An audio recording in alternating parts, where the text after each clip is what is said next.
আলাইকুম। আজকে একটা পেশেন্ট দেখলাম। পেশেন্টটা হচ্ছে ডেঙ্গু জ্বরে আক্রান্ত। ডেঙ্গু জ্বরে আক্রান্ত হওয়ার পরবর্তী সময়ে উনি যখন হাসপাতালে ভর্তি আছেন, হঠাৎ করেই তার রক্তপাত শুরু হয় পায়খানার সাথে এবং কিছু সময় পরে দেখা গেল যে তার কফের সাথেও রক্তপাত শুরু হয়ে গিয়েছে। পরবর্তীতে যখন আমি তাকে টেস্ট দিই, টেস্ট দেওয়ার পর সে টেস্ট করে নিয়ে আসে, দেখা গেল যে তার প্লাটলেট কাউন্ট অনেকটাই কিন্তু নেমে গিয়েছে। ডেঙ্গু জ্বর এখন খুব কমন একটা সিনারিও, কমন একটা প্রবলেম সবার ক্ষেত্রে। অনেক ক্ষেত্রে ডেঙ্গু জ্বরে প্রচণ্ড রকম শরীর ব্যথা করে। এই শরীর ব্যথার জন্য পেশেন্টরা প্রায় সময়ই কিন্তু ব্যথার ওষুধ খেয়ে থাকে, যেটা ডেঙ্গু জ্বরের ক্ষেত্রে একেবারেই খাওয়া উচিত না। এবং এই সময়টাতে যখন যে জ্বরের প্রকোপ অনেক বেশি, ডেঙ্গু জ্বরের প্রকোপ অনেক বেশি, প্রচুর মানুষের ডেঙ্গু হচ্ছে এবং মানুষ এতে আক্রান্ত হচ্ছে, শুরুতেই ব্যথার জন্য আসলে ব্যথার ওষুধ দেওয়া উচিত হবে না।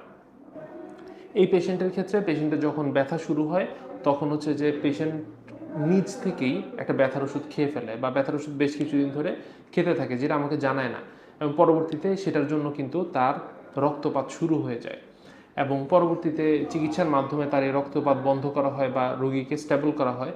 কিন্তু বাই দ্যাট টাইম রোগীর যে রক্তের পয়েন্ট সেটা কিন্তু কমে প্রায় 8, 8.5-এর মতো চলে আসে, যেটা তার জন্য খুবই ডেঞ্জারাস একটা সিচুয়েশন ক্রিয়েট করে।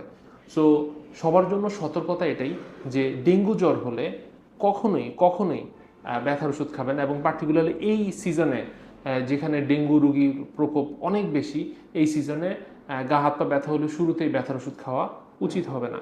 আগে একটু শিওর করতে হবে যে হ্যাঁ, রোগীর অবস্থাটা কি, আদৌ তার ডেঙ্গু জ্বরের কোনো সমস্যা আছে কিনা, ওই ধরনের প্রবণতা আছে কিনা, তারপরেই শুধুমাত্র একজন রেজিস্টার্ড চিকিৎসকের পরামর্শ অনুসারে ব্যথার ওষুধ শুরু করা উচিত হবে।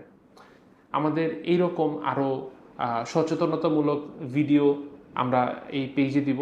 আমাদের ভিডিওটি ভালো লেগে থাকলে আপনারা শেয়ার করবেন এবং আমাদের পেজটি ফলো দিয়ে পাশে থাকবেন। সালামু আলাইকুম।